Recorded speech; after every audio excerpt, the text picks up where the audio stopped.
வணக்கம். இன்றைய முக்கிய செய்திகள். சிறையில் உள்ள கொலையாளி வீட்டில் பெட்ரோல் குண்டு வீச்சு. பெரியார் நகரில் தொடரும் பதற்றம்.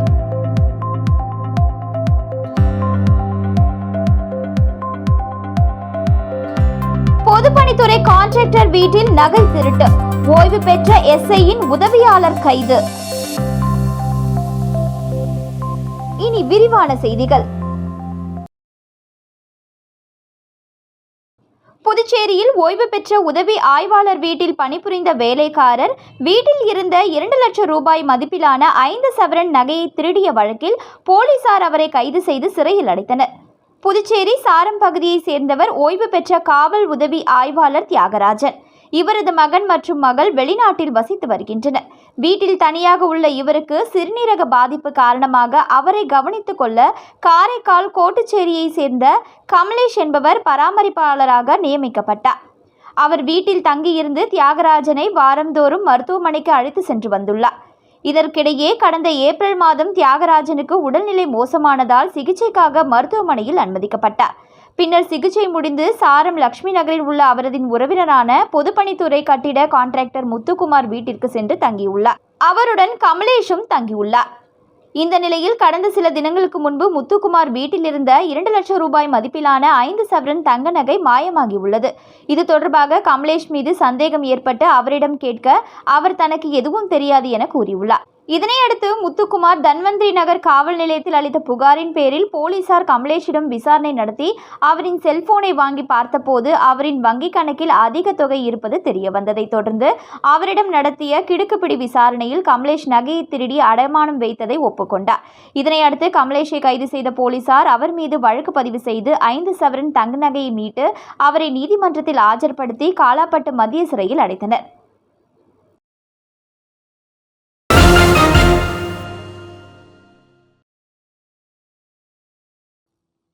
புதுச்சேரியில் சிறையில் உள்ள கொலையாளி வீட்டு வாசலில் நள்ளிரவு நேரத்தில் மர்ம நபர்கள் பெட்ரோல் குண்டு வீசிவிட்டு தப்பிச் சென்ற சம்பவம் தொடர்பாக போலீசார் வழக்கு பதிவு செய்து விசாரணை மேற்கொண்டு வருகின்றனர். புதுச்சேரி நெல்லித்தோப்பு பெரியார் நகர் பகுதியைச் சேர்ந்தவர் ருத்ரேஷ்.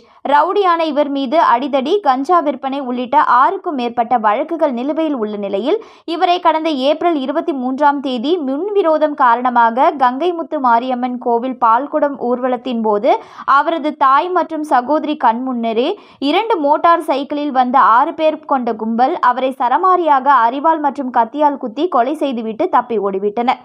இது தொடர்பாக உருளையன்பேட்டை போலீசார் வழக்கு பதிவு செய்து பெரியார் நகர் முருகன் கோவில் வீதியைச் சேர்ந்த ஈஸ்வர், அவரது சகோதரர்கள் எழில், பாலு, நண்பர்களான கௌதம், சின்ன அரவிந்த், பரத் ஆகிய 6 பேரை போலீசார் கைது செய்து காலாப்பட்டு மத்திய சிறையில் அடைத்துள்ளனர். இதனிடையே ருத்ரேஷ் கொலைக்கு பழிக்கு பழி வாங்க அவரது ஆதரவாளர்கள் திட்டம் தீட்டி வந்ததாக தெரிகிறது. இந்த நிலையில் உருளையன்பேட்டை தொகுதிக்கு உட்பட்ட பெரியார் நகர் முருகன் கோவில் வீதியில் சிறையில் உள்ள எழிலின் வீடு உள்ளது. இங்கு நேற்று இரவு 1 மணி அளவில் மர்ம நபர்கள் பெட்ரோல் குண்டு வீசியதில் குண்டானது பயங்கர சத்தத்துடன் வெடித்ததை தொடர்ந்து வீட்டின் கதவு சேதமடைந்தது. தொடர்ந்து சத்தம் கேட்டு அக்கம் பக்கத்தினர் அதிர்ச்சி அடைந்து வெளியே வந்து பார்த்தனர். ஆனால் அதற்குள் பெட்ரோல் குண்டு வீசிய நபர்கள் அங்கிருந்து தப்பி சென்று விட்டனர். தகவல் அறிந்து சம்பவ இடத்திற்கு வந்த உருளையன்பேட்டை போலீசார் சிதறி கிடந்த துகள்களை சேகரித்து இது தொடர்பாக வழக்கு பதிவு செய்து பெட்ரோல் குண்டு வீசி தப்பி சென்ற மர்ம நபர்களை தேடி வருகின்றனர். மேலும் நள்ளிரவில் குடியிருப்பு பகுதியில் பெட்ரோல் குண்டு வீசப்பட்ட சம்பவம் அப்பகுதியில் பெரும் பரபரப்பை ஏற்படுத்தியுள்ளது.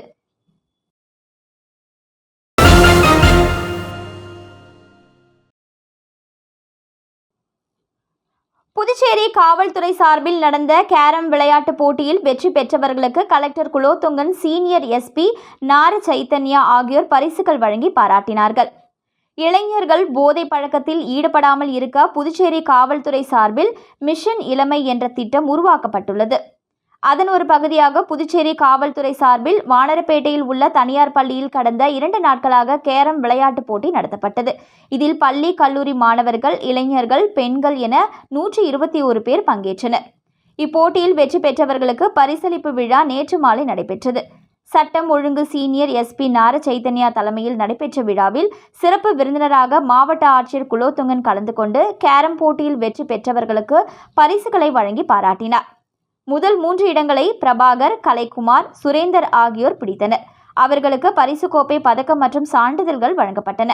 இந்நிகழ்ச்சியில் கிழக்கு எஸ்பி லக்ஷ்மி சௌஜன்யா, தெற்கு எஸ்பி பக்தவச்சலம், வடக்கு எஸ்பி வீரபல்லவன், இன்ஸ்பெக்டர்கள் செந்தில்குமார், சத்யநாராயணா மற்றும் விளையாட்டு வீரர்கள் உட்பட பலர் கலந்து கொண்டனர். போட்டிக்கான ஏற்பாடுகளை காவல்துறையுடன் இணைந்து தேசிய கேரம் பயிற்சியாளர் சதீஷ் செய்திருந்தார்.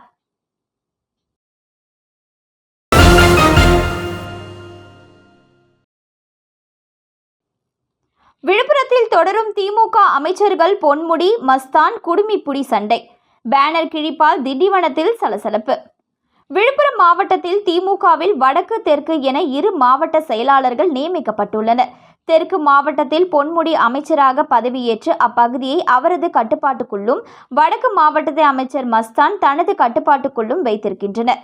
அவ்வப்போது தெற்கு மாவட்டத்திற்குள் வடக்கு மாவட்ட செயலாளரும் அமைச்சருமான மஸ்தான் தனது செல்வாக்கை நிலைநிறுத்த முயற்சி செய்வதும், அதேபோல் வடக்கு மாவட்டத்தில் பொன்முடி ஆதரவாளர்களும் மஸ்தானின் எதிர்கோஷ்டியினருமான அமைச்சர் மஸ்தான் புகைப்படங்களை தவிர்த்து அமைச்சர் பொன்முடியின் புகைப்படங்களுடன் கூடிய பேனர்கள் வைப்பதும் என கோஷ்டி அரசியல் செய்து வருகின்றனர்.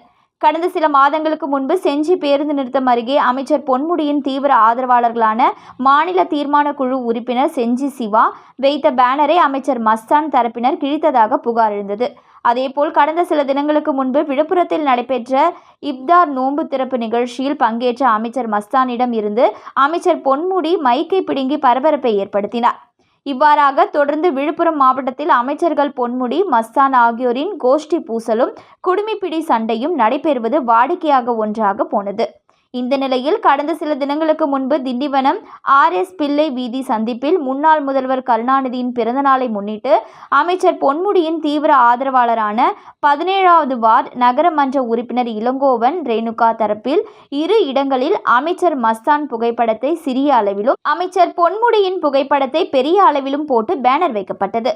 இந்த பேனரை அகற்ற திண்டிவனம் போலீசார் மூலம் நெருக்கடி கொடுக்கப்பட்டது. ஆனால் திண்டிவனம் நகரம் முழுவதும் அதிமுக உள்ளிட்ட அனைத்து கட்சிகளும் எவ்வித அனுமதியும் முன்னறிவிப்பும் இன்றி பேனர்கள் வைத்துள்ளனர்.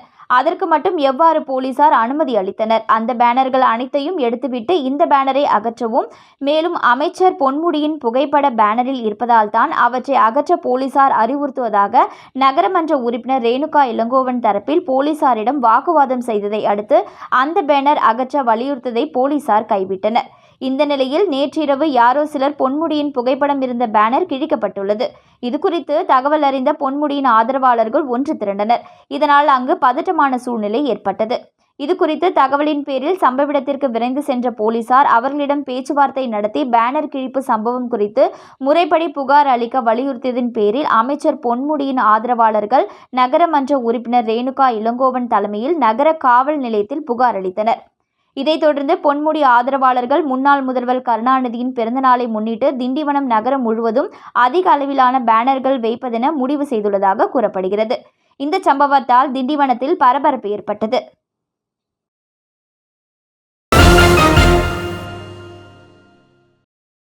மதகடிப்பட்டில் உள்ள ஸ்ரீ மணக்குள விநாயகர் பொறியியல் கல்லூரியில் பணி ஆணை வழங்கும் விழா நடைபெற்றது. புதுச்சேரி மாநிலம் மதகடிப்பட்டில் உள்ள ஸ்ரீ மணக்குள விநாயகர் பொறியியல் கல்லூரியில் பணி ஆணை வழங்கும் விழா நடைபெற்றது. இந்நிகழ்ச்சியில் TCS நிறுவனத்தின் அகாடமிக் முதுநிலை பொது மேலாளர் மற்றும் மனிதவளத்துறை தலைவர் ஸ்ரீ வெங்கடேஸ்வரன் ராமன் தலைமை விருந்தினராக கலந்து கொண்டு மாணவர்களுக்கு பணி நியமன ஆணையை வழங்கினார். இந்நிகழ்ச்சியில் ஸ்ரீ மணக்குள விநாயகர் கல்வி குழும தலைவர் மற்றும் மேலாண் இயக்குனர் தனசேகரன், ஸ்ரீ மணக்குள விநாயகர் கல்வி குழும செயலாளர் டாக்டர் நாராயணசாமி கேசவன், ஸ்ரீ மணக்குள விநாயகர் கல்வி குழும பொருளாளர் ராஜராஜன் ஆகியோர் முன்னிலை வகித்தனர்.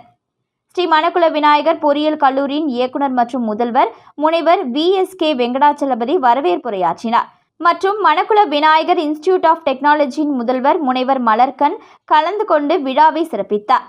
மேலும் 2023-2024 கல்வியாண்டில் நடைபெற்ற கல்லூரி வளாக நேர்காணலில் 850க்கும் மேற்பட்ட மாணவ மாணவிகள் TCS, CTS, Zogo, மைக்ரோசிப் போன்ற 90க்கும் மேற்பட்ட முன்னணி நிறுவனங்களில் வேலைவாய்ப்பு பெற்றுள்ளனர்.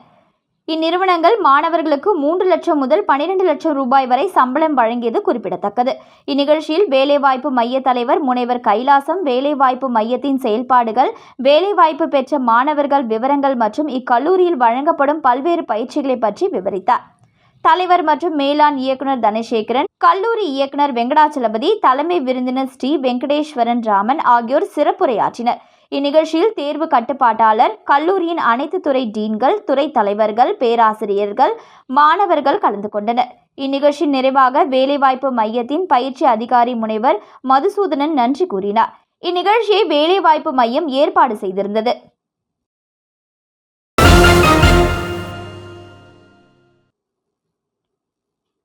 ஏனாம் பிராந்தியத்தில் திடீரென சீதோஷ்ண நிலை மாற்றம் ஏற்பட்டுள்ளதால் அங்குள்ள குளங்களில் ஆக்சிஜன் குறைபாடு ஏற்பட்டு ஆயிரக்கணக்கான மீன்கள் செத்து மிதந்தது. புதுச்சேரி மாநிலம் ஏனாம் பிராந்தியம் ஆந்திர மாநிலம் காக்கிநாடா கோதாவரி ஆற்றங்கரை ஓரம் உள்ளது. இங்கு பொதுப்பணித்துறை சார்பில் 4 ஏக்கர் பரப்பளவு கொண்ட நலா குளத்தில் நீர் பாதுகாக்கப்பட்டு வருகிறது. இதில் உள்ள நீர் சுத்திகரிக்கப்பட்டு குடிநீருக்கு பயன்படுத்தப்படுகிறது. கடந்த 1 வார காலமாக ஏனாமில் கடும் வெயில் காய்ந்து வந்த நிலையில் இன்று காலை புயல் சின்னம் காரணமாக வெயிலின்றி வானம் மேகமூட்டத்துடன் குளிர்ந்து காற்று வீசியது. இதன் பாதிப்பு அங்குள்ள நலா குளத்திலும் காணப்பட்டது. திடீரென சீதோஷ்ண நிலை மாறியதால் குளத்தில் ஆக்சிஜன் குறைபாடு ஏற்பட்டு குளத்தில் இருந்த ஆயிரக்கணக்கான மீன்கள் செத்து மிதந்தது. இதனால் அப்பகுதியில் துர்நாற்றம் வீச துவங்கியது.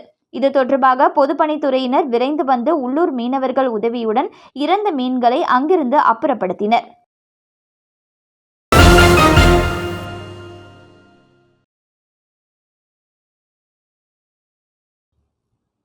இரத்த தானம் செய்வோம், மனித உயிர் காப்போம் என்ற அடிப்படையில் நடிகர் கார்த்திக் பிறந்த நாளை முன்னிட்டு தலைமை ரசிகர் மன்றம் சார்பில் இரத்த தான முகாம் 100க்கும் மேற்பட்டோர் கலந்து கொண்டு இரத்த தானம் செய்தனர். நடிகர் கார்த்தி பிறந்த நாளை முன்னிட்டு புதுச்சேரி மாநிலம் தலைமை ரசிகர் மன்றம் சார்பில் பல்வேறு நலத்திட்ட பணிகள் செய்யப்பட்டு வருகிறது. மேலும் ஏழை எளிய மக்களுக்கு இலவச உணவு, பள்ளி மாணவர்களுக்கு இலவச எழுதுபொருள் கொடுத்து வந்தனர்.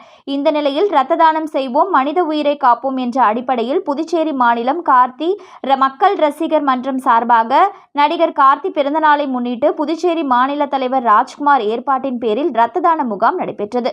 புதுச்சேரி இந்திரா காந்தி அரசு மருத்துவமனையில் நடைபெற்ற இரத்த தான முகாமில் கார்த்தி ரசிகர்கள் சுமார் 100க்கும் மேற்பட்டோர் கலந்து கொண்டு இரத்த தானம் செய்தனர். இதில் புதுச்சேரி மாநில கார்த்தி மக்கள் நல மன்ற நிர்வாகி, மாநில செயலாளர் பிரகாஷ், மகளிர் அணி தலைவி அம்பிகா சரவணன், பிரபு, அருண், பிரவீன், தேவி, அன்பு, தீபக், சிவகார்த்திகேயன், பிரசன்னா மற்றும் நிர்வாகிகள் திரளாக இதில் கலந்து கொண்டனர்.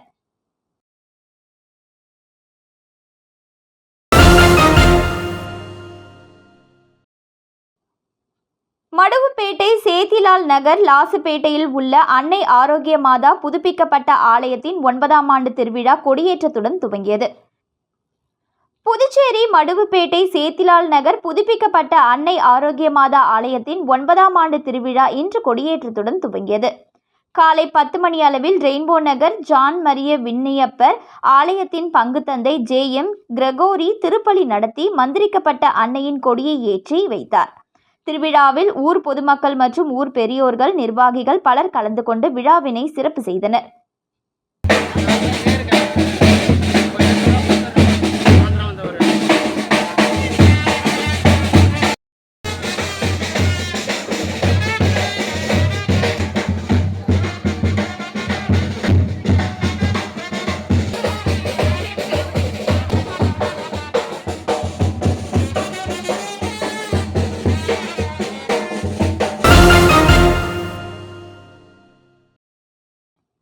சங்கட சதுர்த்தியை முன்னிட்டு புதுச்சேரியில் பிரசித்தி பெற்ற ஸ்ரீ மணக்குள விநாயகர் கோவிலில் ஏராளமான பக்தர்கள் மற்றும் சுற்றுலா பயணிகள் நீண்ட வரிசையில் நின்று சுவாமி தரிசனம் செய்தனர். சதுர்த்தி திதி விநாயகருக்கு உரிய திதியாகும். ஒவ்வொரு மாதமும் தேய்பிறையில் வரும் சதுர்த்தியை சங்கட சதுர்த்தி என கொண்டாடுகின்றோம். விநாயகரின் அருளை முழுமையாக பெற்று துன்பங்கள் அனைத்திலும் இருந்து விடுபட வேண்டும் என நினைப்பவர்கள் சங்கட சதுர்த்தி அன்று விரதம் இருந்து விநாயகரை வழிபடுவது சிறப்பானதாகும். அதன்படி இந்த தேய்பிறை சங்கட சதுர்த்தியை முன்னிட்டு புதுச்சேரியில் பிரசித்தி பெற்ற ஸ்ரீ மணக்குள விநாயகர் கோவிலில் உற்சவர் அலங்கரிக்கப்பட்டு கொலு மண்டபத்தில் வைக்கப்பட்டு தீபாராதனை காட்டப்பட்டது. மேலும் ஒவ்வொரு சங்கட சதுர்த்தியிலும் புதுச்சேரியை சேர்ந்த பக்தர்கள் மணக்குள விநாயகர் கோவிலில் சுவாமி தரிசனம் செய்வது வழக்கம். ஆனால் இன்று வார இறுதி விடுமுறை நாள் என்பதால் பல்வேறு மாநிலங்களை சேர்ந்தவர்கள் புதுச்சேரிக்கு சுற்றுலா வந்துள்ளதால் கோயிலில் சுற்றுலா பயணிகளின் கூட்டம் அலைமோதியது. இதனால் அனைவரும் நீண்ட வரிசையில் நின்று விநாயகரை வழிபட்டு சென்றனர். தொடர்ந்து அனைவருக்கும் பிரசாதம் வழங்கப்பட்டது.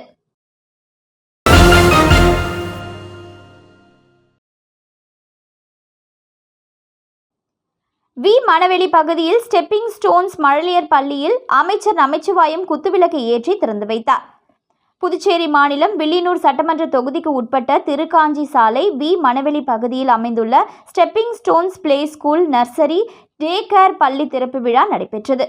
இதில் உள்துறை அமைச்சர் நமச்சிவாயம் கலந்து கொண்டு விழாவிற்கு தலைமை தாங்கி ரிப்பன் வெட்டி குத்துவிளக்கேற்றி திறந்து வைத்தார்.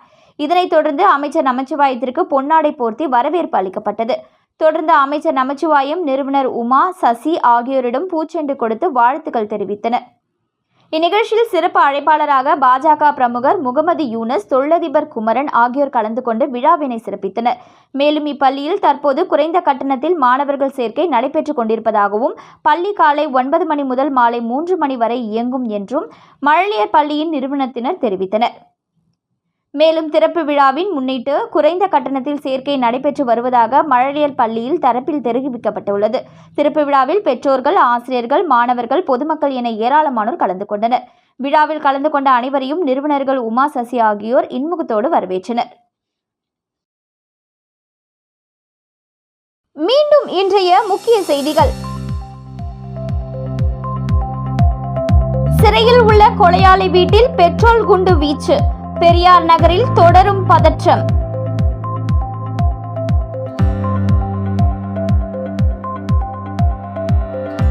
பொதுப்பணித்துறை கான்ட்ராக்டர் வீட்டில் நகை திருட்டு. ஓய்வு பெற்ற எஸ்ஐயின் உதவியாளர் கைது. இத்துடன் இன்றைய செய்திகள் நிறைவடைந்தன. வணக்கம்.